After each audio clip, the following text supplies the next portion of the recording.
Here interviewing John Van Horn on his 20th anniversary of Parking Today, and we're going to learn some more about how he got started and his role in the industry.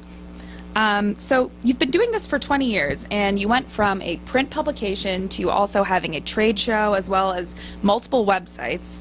And I'm curious to know more about that and what the biggest changes you've seen are in the parking industry. Well, Susanna, I think to start out with, you can't say that there haven't been changes unless you talk about technology. And obviously, when we first started, it was almost, people were running garages in a cigar box. And today, they're running garages without gates. So, I mean, the way money's been collected, the use of pay-by-cell, the use of credit card, all of these kinds of things have made huge changes in how garages are operating and how they will be operated in the future. That's great. So when you started Parking Today 20 years ago, what was going through your head, and what gave you the inspiration to start what today is one of the biggest parking publications? Well, I think initially I was working for a company that we were selling gates and ticket spitters and stuff, and I was looking for a way to market that. And there wasn't any real marketing tool or media in the parking industry, so I decided I was about ready to leave that company anyway, so it was about time to start one. And I did. I identified 15,000 names of people who were in the parking industry, and we started the first magazine and mailed it out, and the rest is history. I think that the goal has been twofold. One is to offer a vehicle for manufacturers to present their wares, but also a way to communicate between people who have problems and people who know the solutions. So it sounds like Parking Today was a great tool to help people communicate within the industry and also provided a good advertising platform. Did you feel like this was a real gap that existed before you came in? Well, yes. When we began Parking Today, there were two organizations within the industry that provided information. One was basically operators, the other was basically public sector. And these two didn't really get along together, didn't communicate well together. I felt there was a need to reach out to everyone in the industry, both private and public, airports, hotels, operators, owners, cities, and universities, and get them talking together, and to understand that there are differences in their parking applications, but there's also some great similarities. Right. So I know that it's really important in staying relevant as a trade publication to adapt with the current trends of the industry that you're in, and you've managed to do that for a really long time. So how do you stay up to date and make sure you know about what's current?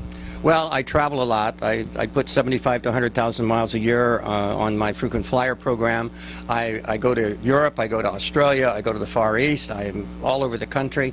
I go to meetings, I visit factories, I visit installations where equipment has been and technology has been installed. I talk to people about different ways that things are done in the industry.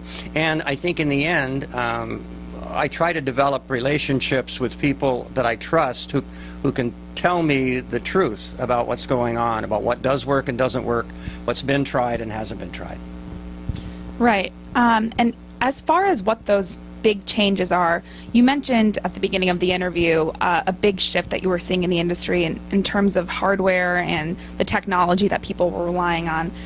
What have been some of the other impactful changes you've seen throughout the past 20 years? Well, I think one of the biggest changes, of course, has been the way money has been collected. When I first came in, there was a cashier sitting in the lane, takes the money, gives change, and now there's not a cashier in a lane anywhere. Everywhere today is fully automated. The majority of money is being collected through credit cards. This has changed the way the parking operators have worked, changed the way auditors have worked. It changes the way we look at how the entire business of our industry is being run. Right. And I think that in the past, a lot of this technology focus has been around hardware, but now it's moving more and more towards software, especially within the realm of speaking about smart cities, autonomous cars, and kind of the future of transportation in that way. How do you see parking fitting into that picture? Well, what we're seeing, of course, is that the technology and the software and the programs and the apps are already there, so I can, before I leave home, I can find where I'm going to park, pay for my parking, know how long I'm going to stay, and know how to get there. I can either do that from my laptop, I can do that from my cell phone, and within a very few years I'll be able to do it from the dashboard of my car. So everything will be pretty much fully automated, so the whole concept of what we do now, of placing mechanical devices in lanes, of photographing cars, of having machines to accept the money, will slowly go away. Right. So what do you think that operators and hardware companies can do today to make sure that they don't get left behind and can stay a part of the parking picture? Well, I think that the key to all of this is not going to be to remove the humanity. Just because we can automate it doesn't mean that we should. And although we can automate a portion of it, we still need people to keep the human side of the parking industry going. And I think that's the most important thing right now. We need to have a concierge type person in the garage who help guide, secure, do all the kinds of things that are necessary in a garage. They can move around, they can assist people when they're lost, they can help people carry things to their cars, all to make the parking experience a better one. I know a place here in Los Angeles has spent over $2 million just on their valet operation. It looks like somebody's living room with couches, and while you're waiting for your car, they bring you a cup of coffee, they bring you water, they're talking to you.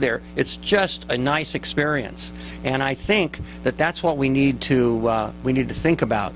How, both as manufacturers and as operators and as owners, we can become a better interface between the people who are parking and the people who own the garages and run them.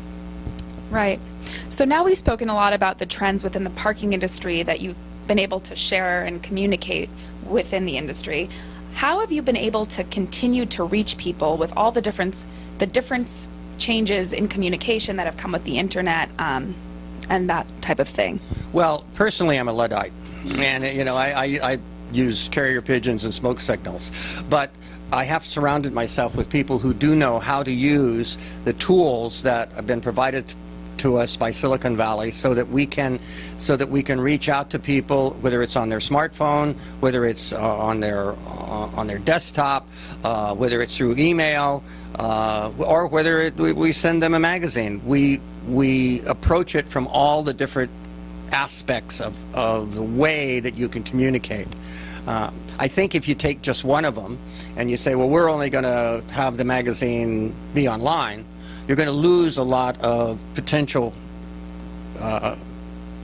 readers, particularly people of a more advanced, wisdom-filled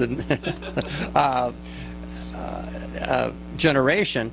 But on the other hand, if you don't have the ability for them to communicate through their smartphone, through the internet, through blogs, which gives more immediacy to the publication, then you're going to lose the other half. So you need to communicate with both, and that's what we do. And I think you've done that very successfully, to the point where people look to you, people look to Parking Today as a thought leader within the industry. So what I'm wondering is, what advice would you give to somebody who's just starting out in parking, who wants to have their voice heard and they want to contribute and maybe grow into be a thought leader? Well, I think the first thing you have to do is you have to get out and actually get into the action.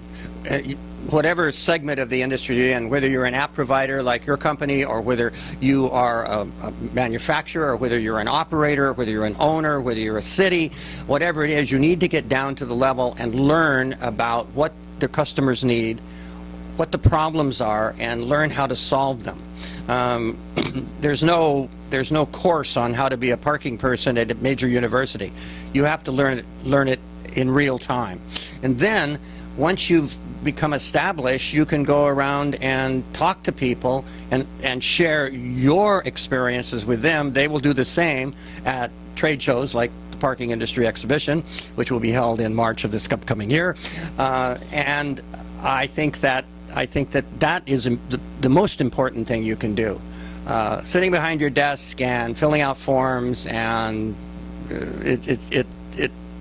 it really doesn't do anything except create a bureaucracy, and that's what we're trying to do. Sure.